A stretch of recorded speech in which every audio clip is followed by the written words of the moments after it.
Hi guys, I'm here today to talk about the books I read in the month of November. Overall, November was a pretty good month because I read a few books that I really enjoyed. There was a few books I didn't enjoy, but I feel like the ones I did more than made up for it. So I don't think I had any DNFs in November, which is also pretty positive and unusual for me. So yeah, overall pretty good. So the first book, and this is the one I enjoyed the least, and this is quite a disappointment, was Missing by Alison Moore. Now Alison Moore has quite a few sort of shorter length novels out, and I thought she could be an author I'd really enjoy. I decided to pick this one up because it's her newest book, but also because it says that she moves from the Fens to the Midlands and now lives in the Scottish borders, and I am from the Fens and I was going on holiday to Scotland, and I thought this would be a nice sort of blend of those locations. And it's just a bit of a pointless book really. So you follow this woman who is a translator, I believe, and her husband has been missing for about a year. You don't know where he's gone, if he's dead or what. And she just starts to hear these noises in the house, and she gets left little messages, and that's really it. There's nothing special about the writing style. It all feels quite dry. The characters don't feel developed at all, and just nothing happens. So yeah, I managed to read this because it was so short, and I kept reading it on holiday thinking something's going to happen, and nothing did. So if this had been any longer, I would have just given up on it because it was so short. I finished it, but I wouldn't recommend it, and I don't feel at all inspired to pick up any of Alison Moore's other books, so that was a bit of a disappointment. Now the next one is a bit of an odd one. This is Traitors Moon, and this is book 3 in the Night Runner series by Lynn Llewellyn. And I read books 1 and 2 earlier in the year and loved them. I think I mentioned on this channel, they really drew me in. I immediately ordered like the first 3 books, and then Jenny ordered me the 4th and the 5th as a surprise, and I was just speeding through them and loving them. And then I got to this one and hit a complete roadblock, and to be honest was really gutted about the fact that this one was just a complete nosedive compared to the other 2.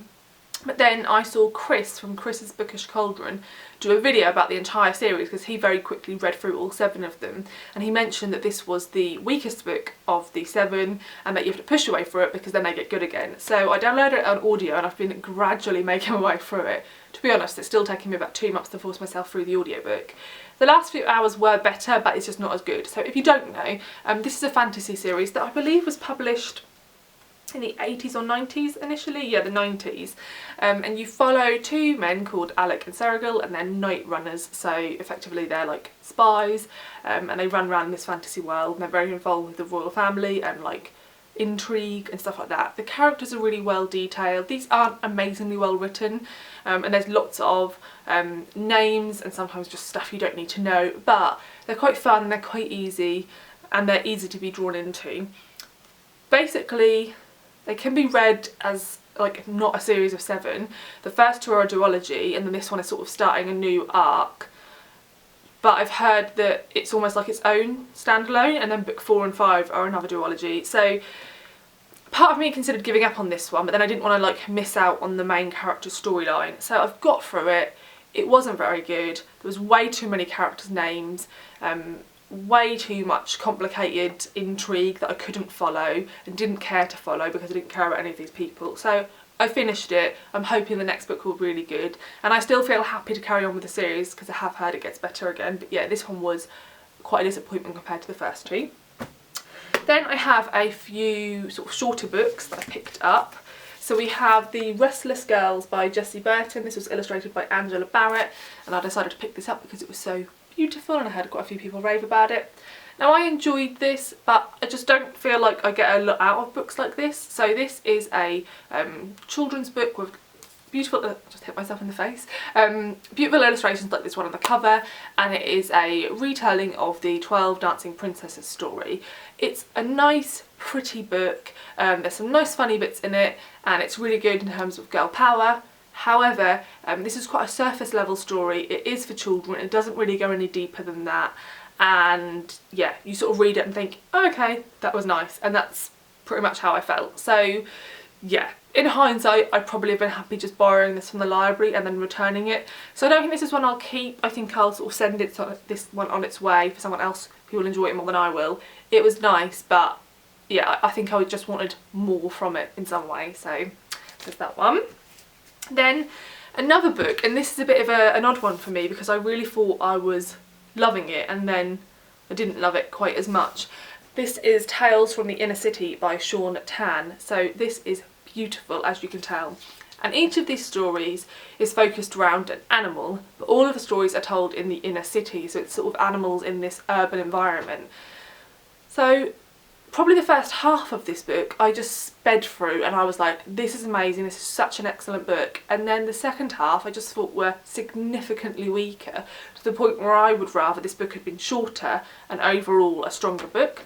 So for example, the first story is about a floor in a high-rise tower block that's entirely taken over by, I think, alligators or crocodiles, and not many people know about it, and it's sort of a comparison to, like, you know, the office workers on the other floors who have no idea, and what this environment's like with all these alligators / crocodiles living in this swamp in this apartment building. And that was really amazing. And there was another one about giant snails that meet at night in the city, and there was a beautiful illustration to go with that. And there was a few that I just really adored. I don't want to show you any of the art really because you can probably look it up online, but also I loved not knowing what was coming. So yeah, there's some really beautiful stories. One that particularly I found particularly emotive was the one about horses. There's a page in here which was devastating to read, and it's about how if an animal is worth something to us, that's awful for it. For an animal to be worth something to us as humans is bad. Like, we have done the most cruel things to the animals that have economic value to us, and horses are a perfect example of that. So it was just this long list, like this long history of horses and what we've put them through, and it was just really sad. So yeah, I thought this was like so strong, and then just the second half I just was a lot of stories where I was just like, like, okay, like whatever, like there just wasn't much in the second half. So real mixture for me. Some stories I'd really recommend, and then loads that I just don't remember. So there's that one. Then a graphic novel I read is Be Prepared by Vera Brosgil. So I read from this author previously Anya's Ghost, and I quite enjoyed that one, so I just thought this would be a little fun one to pick up. And this is sort of based on her own life growing up. So her mother was Russian and moved them over to America when she was young, and she was sent away to a Russian summer camp in America where other Russian children went whose parents had moved them over to America. And it's about the fact that she's super excited about it because she feels like, I really struggle at school because all my friends are really American and really different to me, and I'm going to fit in really well here, and how when she gets there she doesn't, and it's this sort of learning curve about friendship and fitting in or not fitting in. And I enjoyed this. It was just nice, easy and fun. This isn't anything phenomenal, but it's a nice, enjoyable little graphic novel. The whole thing is in this sort of green colour tone, which I quite enjoyed. And yeah, I thought this was a nice, fun one. You know, it's not one that I'm saying you need to rush out and buy, but if you enjoy sort of cutesy, middle grade-ish, I guess, graphic novels, then this is a good one. Then, talking about middle grade, I also read The Apprentice Witch by James Nichol, and I quite enjoyed this one. I enjoyed the first half more than the second, because the first half, it opens with this young teenage witch who doesn't pass her witch test as she should, and so she isn't a fully fledged apprentice witch, and so she's sent to a village in the back of beyond in order to assist them. And when she gets there, things are a lot more serious than she expects. There's loads of dark magic going on that she isn't trained to deal with, and it's about her sort of discovering her powers and also becoming friendly with various people in the village. The first half I really enjoyed, really cutesy. She arrives in the village, she's given her new little witch house to live in. It's really lovely and cute, and she has to like clean it and stuff. She has cups of tea all the time. She goes round to see like people in their little cottages and like gets rid of little mini demons and stuff, and it's just really cute. The second half got a bit more plot focused, and as you guys may know, not so much into plot and action. And it just wasn't quite as enjoyable. I still really enjoyed this. I pretty much read this, I read a chunk every evening with a cup of tea and like biscuits or cake or something, and that was just a nice ritual to have. So yeah, this is a nice cute middle grade book, and I have the second one, and we'll try and read that one fairly soon. So now I'm going to talk about the last 3 books, and these are the ones I really enjoyed and really made the month worthwhile. So I'm not going to talk about any of these 3 for very long, because I think I'll talk about each of them in various other videos, so just briefly. The first one is 5 Days of Fog by Anna Freeman. So I read and loved The Fair Fight, which was this author's debut, and it came out a few years ago. So I was very, very excited about this one. It was one of my most anticipated releases of 2018. And I really enjoyed it. Not as much as A Fair Fight, but quite a lot still. So this is set in 1952 during the 5 days of the Great Smog of London, in which many people died. And it follows a female gang. So this is pretty much like if Peaky Blinders was set in London with an all-woman crew. So if you like the sound of that, I definitely picked this up. I really enjoyed this. I enjoyed all the twists and turns. I thought the characters were really well realised. It was fun, exciting. It was different to what I'd usually read. I think that more than any author that I've ever read who are repeatedly compared to Sarah Waters, I think Anna Freeman is most deserving of that title. So I feel like if you enjoy Sarah Waters, you've read all of her novels, you're like, I wish there was someone else out there who was, you know, similar in style to her, then I think Anna Freeman shares quite a similar writing style, so yeah, I'd recommend her books. So I'll talk about this more in another video. So the next book I want to talk about is The Break by Katharina Vermette. So apologies if I say that wrong. There's lots of names and things I may say wrong in the next couple of minutes, so please forgive me. So this author is a Métis writer from, oh my god, I'm awful at saying this, Winnipeg, Manitoba in Canada. And this is a devastating novel, but yet at the same time so filled with love. So this novel opens with one of our main characters, Stella, getting up in the middle of the night to go and comfort her crying child, and when she looks out of her window at an area she calls The Break, she sees an attack happening outside, and she believes what she sees is the sexual assault of a young girl. And she calls the police, and when they arrive they say, we think it was just drunk people having a fight. Yes, there's a lot of blood out there, but you know, there's no real evidence. This sort of thing happens all the time with people like you, so we're not going to do anything about it. And then on the other perspective, we follow a really immense family of women. They're phenomenal. There is a family tree at the start, and you will probably need it to begin with, and we find out that a member of that family was the person who was attacked. And so we follow it from that young girl's perspective, as well as all of the members of her family, you know, her mum, her aunt, her grandmother, as they try and grapple with this and also try and find out what happened, to try and pursue justice in their own way. And this is just phenomenal. It's a real commentary on the violence that happens against First Nations women and the way it's treated by the police force. And also it's so interesting in the way they view how it should be dealt with.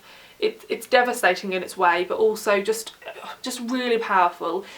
I also found this really readable. So like, you know when you pick up a novel and you read 2 pages and you're like, this writing style is just instantly immersive. Like, I don't feel like I need to give it a couple of pages to see if I'm into it. I am in, I'm convinced, I'm hooked, I want to hear these people's stories, I like their voice. That's how I felt with this, so I'd really, really recommend it. Like I said, it does deal with difficult topics, and there's quite a lot of triggering things that go on in this, you know, to do with drug abuse, domestic abuse, sexual assault.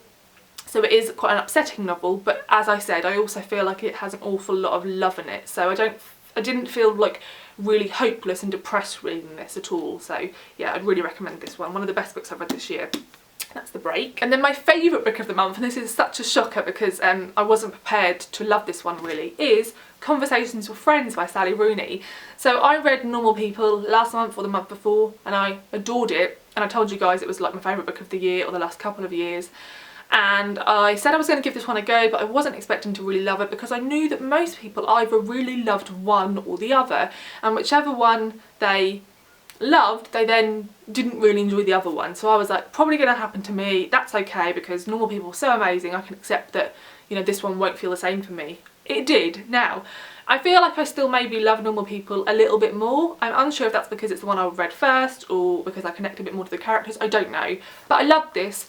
I finished it, wanted to read it immediately again. I think it's phenomenal, and I'm so happy to have found Sally Rooney. I feel like, yeah, it's just amazing, and also I'm excited to follow her career. These books were brought out quite quickly, so hopefully we won't be waiting too long for another one. I'm already impatient, but I will reread these because they're just such quick reads for me, so immersive. I adored this, and yeah, like all the hype it got when it came out, I wish I'd have listened sooner because this was amazing. Although I really enjoyed reading this on my holiday because I read it almost all of it in one day, so yeah, thought this was phenomenal. So those are all the books I read and finished in the month of November. The book that I'm currently reading is one I picked up quite recently, and that is Teeth Marks on My Tongue by Eileen Battersby. I'm halfway through this, and this is the book that my viewers on Patreon voted for me to read. I gave them 3 choices and they chose this one for me to read and vlog about. So I'm currently vlogging this. If you want to go over and check my Patreon, I never know if it's Patreon or Patreon, I don't know. If you want to go and check it out, then I've uploaded part 1 of a vlog where I talk about the first half of this, and I'll be uploading another part where I talk about the second half of this novel and my thoughts in vlog form very, very soon. So yeah, I'm really enjoying this one so far, although I'm unsure where it's going to go, so yeah, we shall see. So thank you so much for watching. Do let me know if you've read any of these books and enjoyed them. I'd love to hear, and also let me know if you have any recommendations or what was your favourite book that you read in November. I'd love to know. Thanks for watching. Bye.